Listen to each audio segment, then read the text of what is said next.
This episode gotta be a little emotional in some ways, and yeah, it is. Hope you enjoyed this part of the review of Naruto Shippuden, episode 383. Pursuing hope. Sorry for being a little late, but kind of preoccupied and stuff.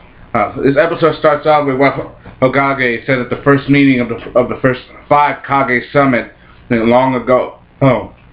His dream is to have shinobi help each other, despite being of separate nations and of different lands. He really wants people. Dream is really for shinobi to help each other, and that was Hashirama's dream. Even though they may have different ideas, they know that Hashirama's intentions was noble. He is a noble, but he's also a village leader. So a village leader and a Hokage, that means he's not supposed to, show certain stuff, not be so little soft-hearted, which is why he had his advisor, his younger brother is like more cynical, more serious, and an advisor. And I'm just seeing now because that Shikamaru rallied behind as he's getting healed. And he said that Naruto doesn't have an advisor. He's exactly like Hashirama, the first Hokage, a little bit naive, dim-witted, maybe a good shinobi, but he doesn't have certain intelligence. And that's why when Naruto is going to be an advisor, Naruto becomes Hokage, and Shikamaru is going to step up and become his advisor. And then you got everybody else. And you got Kiba, and you're going to be my advisors, but you got Choji saying Shikamaru back, and you got also Hinata saying I want to stand by Naruto as well. And remember, has Shikamaru is on, being weak, is being like he's this close to death. He was that close to death.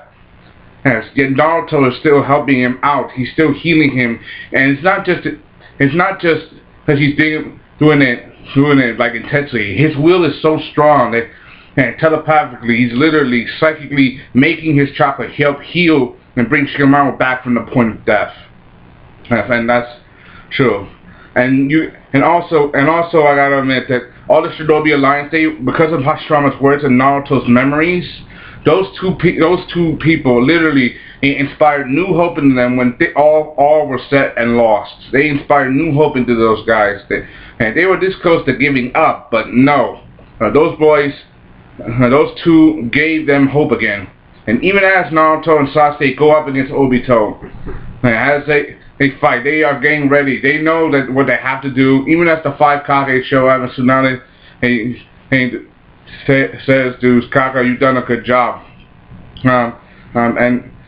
They all know they have to stop Obito, and the only way to do that is to destroy the God Tree or the Divine Tree. I'm going to call it God Tree because that's what it was in the manga. It was a God Tree. It was a God.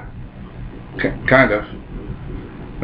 And they also know they have to do this well because that thing has the ability to suck and eat chakra out of everybody. And that means they can do the same thing for everyone again. But they have a detail for that. Also, you have Kakashi, who's out in the other dimension after being nailed in the chest with his duel with Obito. He's ready to come back into the fold, and we all want to see Kakashi come back and hopefully kick some more ass. But you gotta give credit where credit is due, and I give this a lot of credit. If I don't mention this now, things are gonna be a little thing up. And he still thinks that he still has hope for Obito, because he keeps countermanding and because Obito keeps counteracting and counter-advancing everything that Naruto said, that he's not gonna give up, that he's not gonna let everything go. And yet Obito, he's still hesitant. Why is this boy not dead? And even though he says it's time to put you to sleep, about both Naruto and Sasuke, after he keeps knocking them down over and over, knocking them down, they still could. He says, why won't you do that? Why would you continue to let your friends die? Why would you just give up and accept your fate? Is it for your friends' comments in this world? He says, it's because of my nindo. Nindo means ninja way. Naruto says he's not going to let any of his friends die, and that is his nindo. His ninja way is to never go back on his word, and he's kept that up. Even as he falls down, he's falling down on his face, he's continuing to rise up and keep fighting over and over and over again. He's not going to let that, and he's not going to die. He's not going to let die. He's not going to let any of his comrades die. He's not going to give up without a fight. That means Naruto's not going to give up until he's dead. Right? Or maybe worse. But then again, you got to give credit where credit is due, and I give this a lot of credit. Yeah. But